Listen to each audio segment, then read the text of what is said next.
World at One's Manveen Rana has been talking to the MP for the city of Aleppo, Fazi Al-Shehabi, about what has been happening in Syria's second city. Unfortunately, it's divided. More than half of the city is occupied by Islamists, many of them foreigners.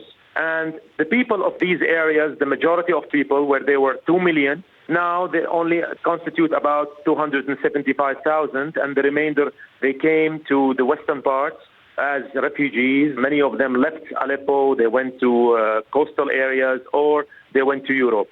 It's a city under war, waiting to be really very soon to be united again, so we can start the rehabilitation process and the reconstruction process. We see a lot of pictures here, and we speak to a lot of people who are Syrians, who are just anti the Assad regime, who who say that they are hanging on for freedom. Look, don't take my word, don't take their word.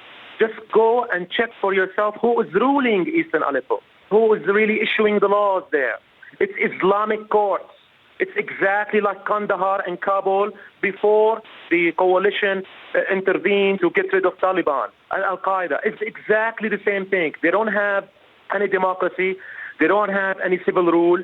They only have people with long beards, with fundamentalist ideology running the show, and a lot of foreigners. I don't know how you can call someone moderate and at the same time bear arms alongside the Nusra, alongside Al-Qaeda. What guarantees can you give to Syrians who are in eastern Aleppo at the moment, who have been openly anti-Assad, that if they came out now, they would be protected, that they would still have a home, they would have jobs, they would not be arrested? We give them all kind of guarantees. There is a presidential pardon. We are not kidding with this. We want to liberate our occupied Eastern Aleppo without any fighting. We don't want really to damage the rest of the city in this fighting, and we don't want to cause any harm to any civilians whom they took as human shields.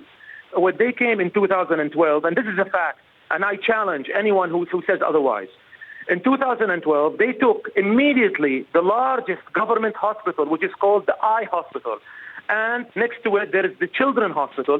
They took it immediately as a command center, and they opened in the basement a jail. Now you have one religious court run by Al-Nusra in the Eye Hospital and in the Children's Hospital. You know why they took these hospitals? Because they are heavily fortified buildings. Do you think that's a good enough reason for Russian airstrikes to be bombing hospitals now? No, and actually the Russian airstrikes and the Syrian airstrikes are not bombing hospitals. This is a big lie. We are bombing command centers. It's obviously very hard for any of us to go into eastern Aleppo now and to know exactly what's happening. But we are aware that there are a number of citizens, children, babies, innocent people who are about to be bombed out of existence. Does that not worry you, as the MP for the whole of Aleppo? Yes, that worries me, but I blame whoever takes them human shields, whoever stays in their homes.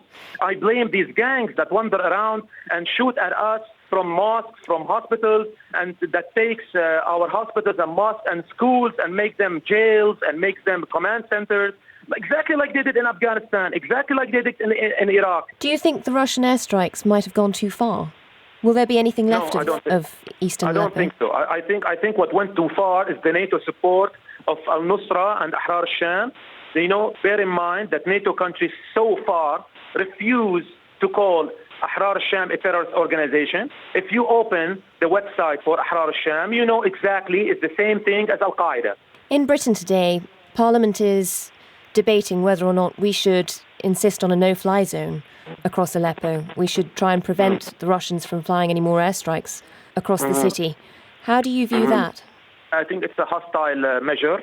It's an intervention in our affairs. And if half of London is occupied by jihadists and Nusra and Saudi gangs and monkeys and from Afghanistan, from all over the world, I don't think the British people would accept me or anybody else to say, please, British Army, don't use airstrikes, don't use your army, don't use your police.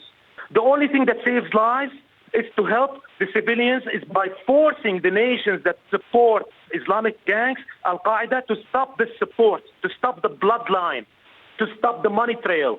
These gangs are being paid by Saudis and Qataris and being harbored in Turkey.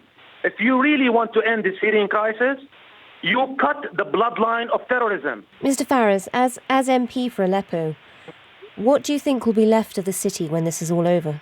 It's a damaged city already.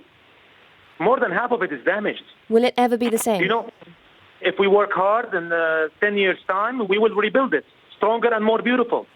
When eastern Aleppo falls, will President Assad have won the war? No, we won the war. Not President Assad won the war. We won the war. The Syrian people won the war. Fares Al-Shehabi, the MP for Aleppo.